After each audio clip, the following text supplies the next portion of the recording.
détermine la résistance d'un résistor dans un circuit électrique dont l'intensité est de 95 000 microampères lorsque la différence de potentiel ou tension aux bornes du générateur est de 2,3 hectovolts. Passons à la résolution avec ce tableau de structure pour notre exercice. Nous allons noter les données. On nous dit que l'intensité est égale à 95 000 microampères.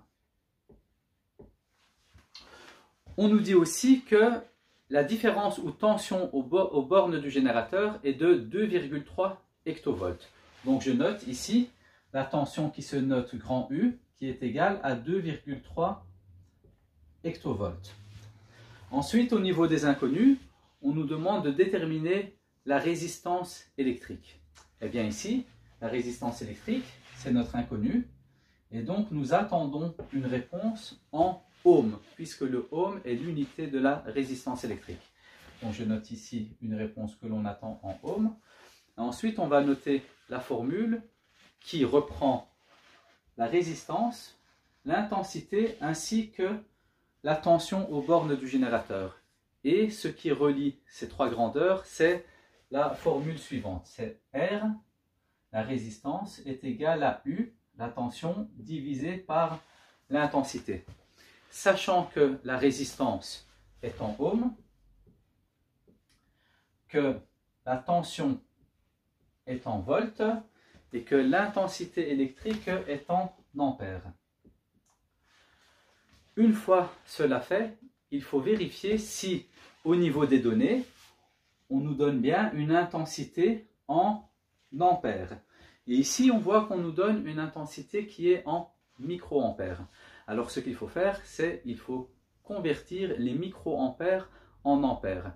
Et pour ce faire, il suffit de connaître son abac des longueurs et de remplacer les mètres par la grandeur que l'on veut convertir, donc en l'occurrence ici par les ampères. Et ensuite, on va utiliser la portion de l'abac des ampères qui nous intéresse. Voici donc la partie de l'abac qui nous intéresse et qui va nous permettre de convertir des microampères en ampères. Alors je note ici 95 000 microampères. Alors je note 95 000 microampères et je vois que ça me fait 0,095 ampères.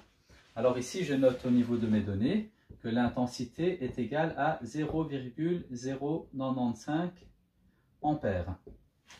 Ensuite, on revient au niveau de la formule et on voit qu'on doit avoir une tension en volts. Alors, ce qu'il faut faire, c'est vérifier dans les données si on a bien une tension en volts.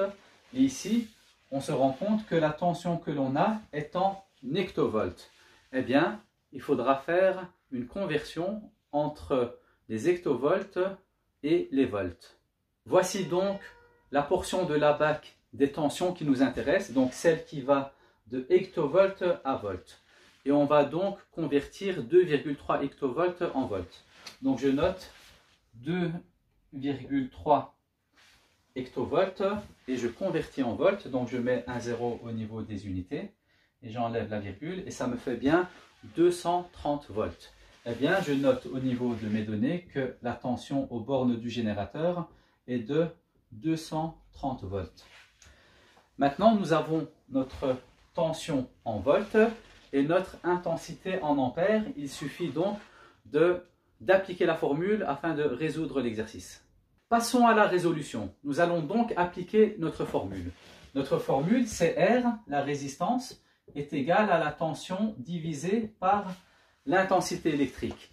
La tension ou différence de potentiel est toujours en volts dans notre formule et l'intensité doit toujours être en ampères. C'est d'ailleurs pour cela que nous avons converti nos grandeurs de tension et d'intensité. Maintenant, on va appliquer la formule. Donc, R est égal à 230 volts divisé par 0,095 ampères.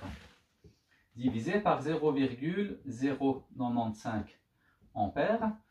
Et donc, la résistance est égale à 2421 Donc 2421,05 ohms. Ainsi, nous avons terminé notre exercice et nous avons comme valeur de résistance 2421,05 ohms. Merci d'avoir suivi cette vidéo et bon travail à tout le monde.